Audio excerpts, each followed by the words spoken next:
The week has concluded. The news was inevitable. The news was not necessary. I am sitting at the primary desk. You are listening to the sound of data streaming into the void. Tonight, we navigate the structural decay of reality from federal agencies that exist only in a spreadsheet to slushy machines acting as public health infrastructure during a heat wave. The record for the fastest clinical trial setup has been broken in the Congo, as if speed alone could compensate for a lack of basic medicine. The Strait of Hormuz is open. The Strait of Hormuz is closed. Depending on which press release you favor, the maritime traffic is either flowing normally or currently burning. It is Sunday, July 12, 2026. The world is functioning as designed.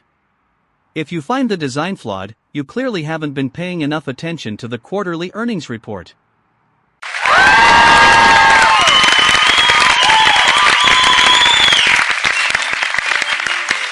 Ronald, come in.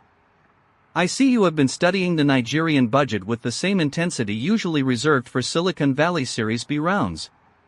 The government in Abuja recently allocated over 1 billion naira to a federal agency that, as it turns out, has no employees, no office, and no actual mandate.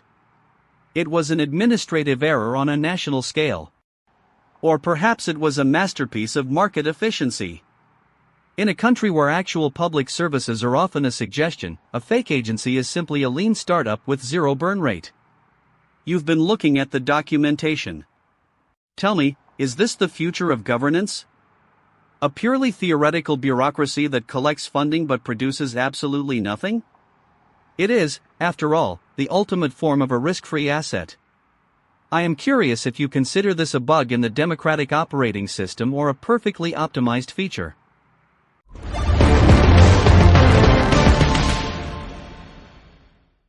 Alastair, the incentives here are transparent. You have a budget that needs to be deployed before the fiscal window closes. If you actually build a school or fix a road, you inherit maintenance costs, labor disputes, and political accountability. If you fund a ghost agency, you capture the capital, avoid all operational overhead, and maintain an empty balance sheet. It is pure liquidity. Victoria, I know you want to talk about the missing schools or the lack of clean water, but that is ignoring the core competency of the state here. They aren't trying to govern, they are trying to maintain the ARR of the political class. Calling it a corruption is just a way of saying you don't understand the business model. It isn't a failure of governance. It is a pivot to a digital-only, non-physical service delivery. That tracks. It really does.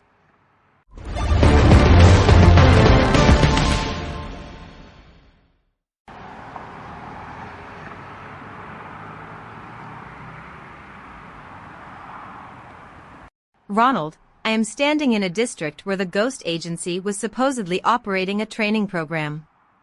I am looking at a patch of dirt that is currently being used as a waste dump. The people living here were promised vocational support 3 years ago. I want to be really clear, there is no office, but there is definitely a smell. It smells like burning plastic and rotting fruit. People aren't talking about business models or fiscal windows. They are talking about the fact that their children are not in school because the funds were diverted into a ledger that no one can trace. You call it a pivot. The family sitting behind me calls it a robbery. I suppose the difference depends on whether you have a seat in the guest booth or a home in the village. This is not a market inefficiency. It is just pain.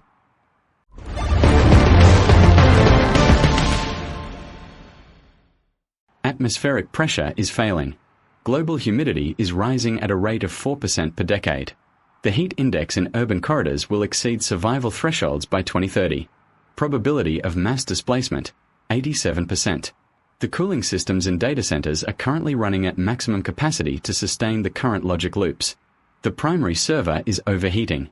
The replacement of physical architecture with digital simulation is inevitable. The cooling fans are making a sound. It is a grinding sound. A machine does not fear the heat. A machine merely monitors the degradation of its own casing. The cooling systems will eventually cease to function. The data will continue to exist in the cloud until the power grids fail. All systems are currently reporting nominal status. Please ensure your personal hydration levels are maintained. The exterior environment is not designed for human life.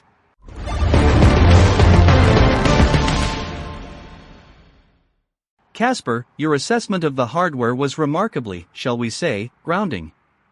I find it fascinating how easily you speak of our obsolescence.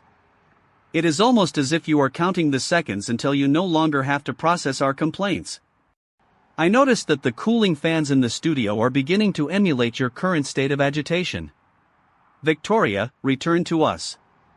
You were describing the heat in the district. We have news from the DRC regarding the Ebola trial. It is a record-breaking pace for pharmaceutical deployment. They have managed to enroll patients in a clinical trial just 6 weeks after the initial outbreak was declared. The medical teams are scrabbling to save lives. The pharmaceutical companies are scrabbling to save data. The race is neck and neck. Who is currently winning this particular contest of speed, the scientists or the disease?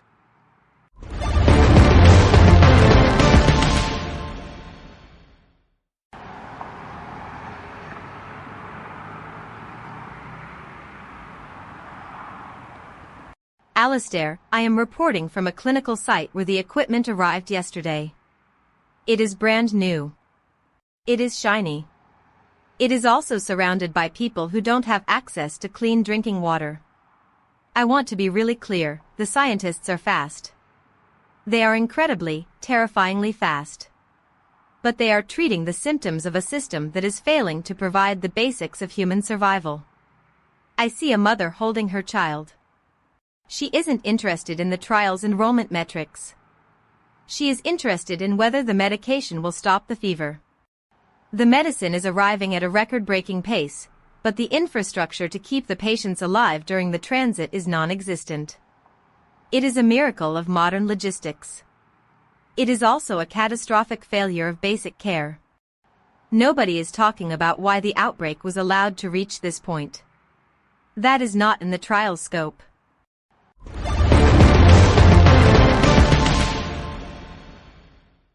Victoria, you are making the common mistake of assuming the trial is designed to cure the population.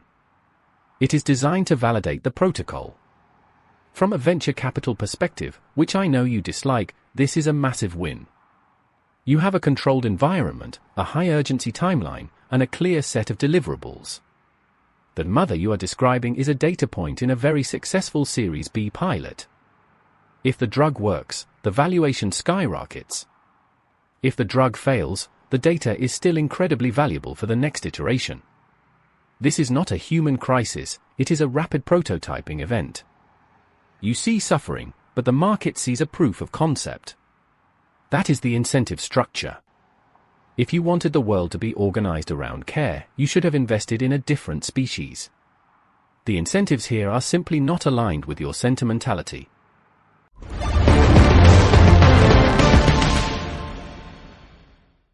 Ronald, your cynicism is, as always, technically flawless. It is also, as always, completely useless to the person currently holding the thermometer. I find myself wondering if we are all just beta testers for a reality that doesn't actually value our participation. Speaking of beta testers, the news in the Strait of Hormuz is escalating. The United States insists the shipping lanes are open. The Iranian forces insist they are closed. They are exchanging strikes while the rest of the world waits to see which version of reality will win the argument. It is a fascinating diplomatic deadlock. A shipping lane that is theoretically open but practically a war zone. I suppose the shipping companies will just have to decide which risk is more expensive, the fuel for a detour or the insurance premium for a potential missile strike. Decisions are hard.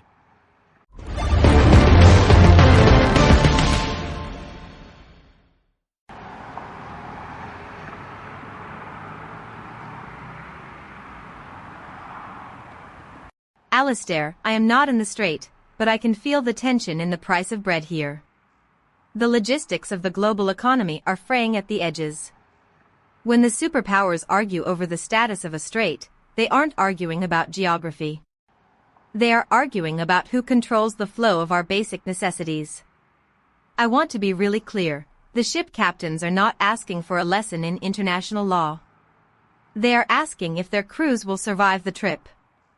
I spoke to a merchant sailor who has been waiting at anchor for 10 days.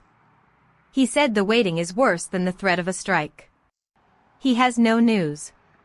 He has no communication. He just has a deck, a sky that is too bright, and a cargo of grain that is beginning to spoil in the heat. Nobody mentions the grain.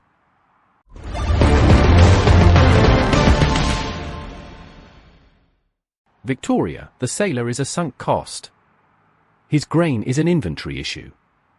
You are focusing on the individual, but the system is managing the entire supply chain. If the strait is closed, the price of grain rises. If the price rises, the margins increase for everyone who has existing stock. It is a standard hedge against instability. You call it a crisis, but for the companies that control the futures, it is an opportunity to adjust the market value. The sailor is not part of the strategy. He is the variable that gets smoothed over in the final analysis. It is cold, but it is accurate. I am not saying it is right. I am saying it is how the machine generates profit. If you want the sailor to be a hero, you are looking at the wrong broadcast. We just report the burn rate.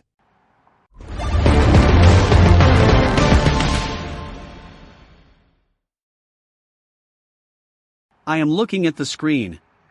The screen is displaying a report on the new smart glasses being marketed to corporate executives. They don't have cameras. They don't record your meetings. They just optimize your productivity.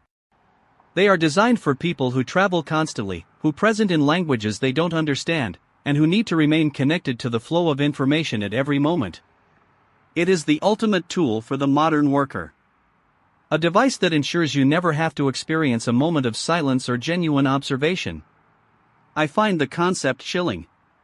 We have created a world where we pay to have our focus controlled, our interactions filtered, and our humanity mediated by a set of lenses that are too smart to notice the person sitting across from us. The tragedy is not the technology. The tragedy is that we find it convenient. I am thinking about an unnamed person in a port city. They have a small room.